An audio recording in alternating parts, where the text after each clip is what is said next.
Bismillahirrahmanirrahim. Assalamualaikum warahmatullahi wabarakatuh. Apa kabar teman-teman 6 Super? Semoga teman-teman semuanya selalu dalam lindungan Allah Subhanahu wa Ta'ala. Berjumpa lagi dengan Pak Iqbal pada hari ini, yang insya Allah Pak Iqbal akan memberikan materi mengenai qada dan qadar. Tapi sebelumnya Pak Iqbal akan cek terlebih dahulu semangat teman-teman. Oke, siap ya? Siap teman-teman? Tebar salam spirit, akhlak, learning and fun meaning. Luar biasa teman-teman. Semoga nilai-nilai salam tadi yang kita semangati, yang kita gaungkan, kemudian bisa menebar kepada orang-orang yang ada di sekitar kita. Baik teman-teman, pada kesempatan kali ini Pak Iqbal akan memberikan materi mengenai qada dan qadar. Nah, pengertian qada sendiri yaitu keputusan yang Allah tetapkan pada makhluknya. Sebagai contoh, bahwasanya kita mengetahui matahari terbit di sebelah timur, kemudian tenggelam sebelah barat. Kemudian mengenai ketetapan kita, ketetapan manusia, lahir, kemudian kematian. Selain itu, mengenai bencana yang sudah Allah tetapkan. Hal tersebut merupakan qada dari Allah Subhanahu wa Ta'ala.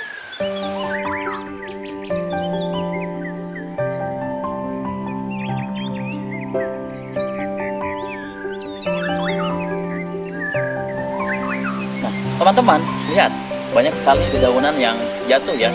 Nah, hal ini kemudian termasuk ke dalam qada ya, yang memang Allah sudah tentukan. Selain itu, ada lagi, nah kita sekarang berada di bumi. Bumi merupakan planet, dan planet-planet yang lainnya kemudian berputar pada porosnya, itu termasuk qada juga, teman-teman, yang sudah Allah tetapkan.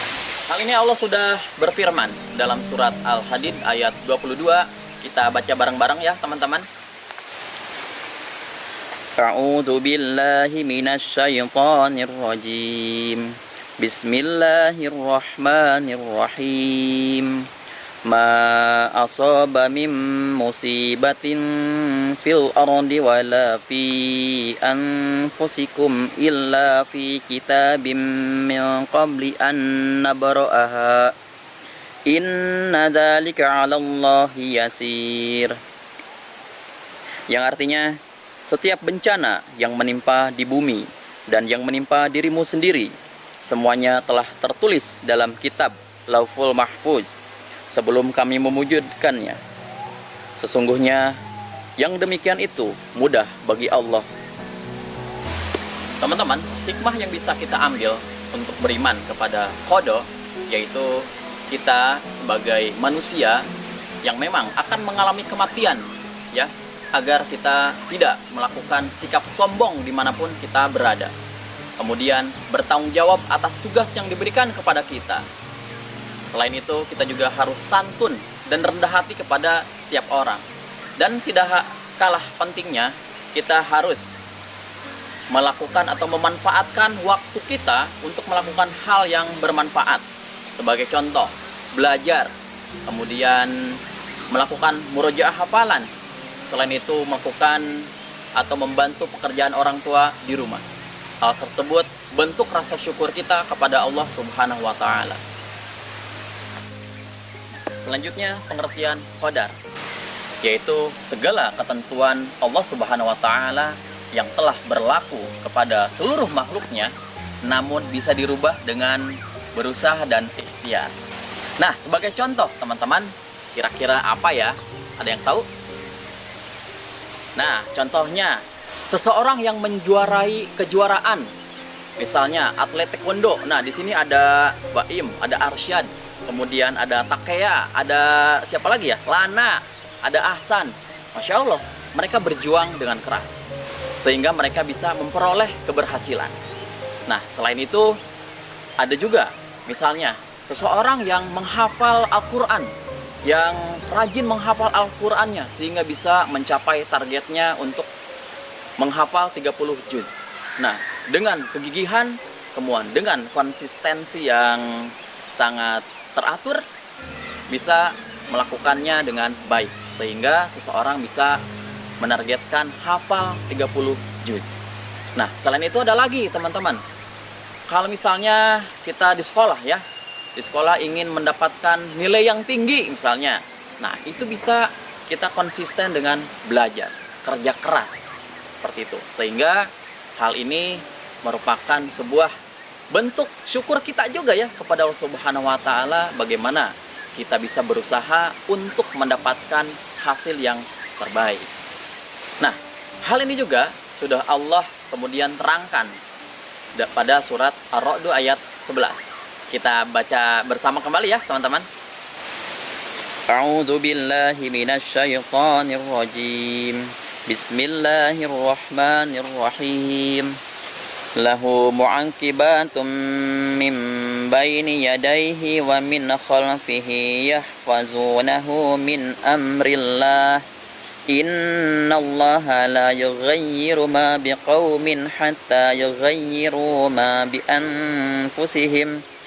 Wa idza aradallahu biqaumin su'an fala maraddalah wa ma lahum min dunihi min wal. Yang artinya, baginya manusia ada malaikat-malaikat yang selalu menjaganya bergiliran dari depan dan dari belakang. Mereka menjaganya atas perintah Allah. Sesungguhnya Allah tidak akan merubah keadaan suatu kaum sebelum mereka mengubah keadaan diri mereka sendiri. Dan apabila Allah menghendaki keburukan terhadap suatu kaum, maka tak ada yang dapat menolaknya dan tidak ada pelindung bagi mereka selain Dia. Nah, teman-teman, hikmah yang bisa diambil dari kita mengimani qadar, yaitu kita harus bersemangat, percaya diri dalam mengerjakan tugas-tugas yang sudah diberikan. Teman-teman sudah diberikan home challenge ya, silahkan dengan percaya diri, dengan semangat untuk mengerjakannya.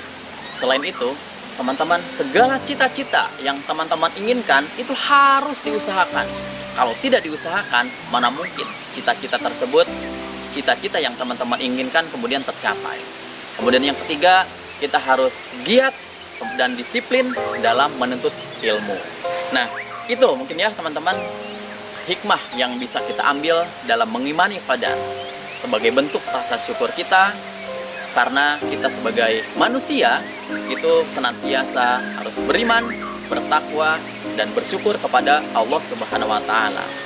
Dan qada dan qadar ini merupakan rukun iman yang keenam, yang memang kita harus tahu pengertian dan maksud tujuannya apa, sehingga kita bisa selalu optimis dan bersemangat dalam menjalani kesehariannya sesuai dengan tuntunan Al-Quran dan Al-Hadis. Nah, itu teman-teman materi yang Pak Iqbal sampaikan mengenai qada dan qadar, yang mudah-mudahan ini bermanfaat untuk teman-teman ya, kemudian untuk kita semuanya agar senantiasa selalu beriman dan bertakwa kepada Allah Subhanahu wa Ta'ala. Mohon maaf atas segala kekurangan, karena memang kesalahan itu munculnya dari Pak Iqbal dan kebenaran hanya milik Allah Subhanahu wa Ta'ala. Wabillahi taufiq wal hidayah. Assalamualaikum warahmatullahi wabarakatuh.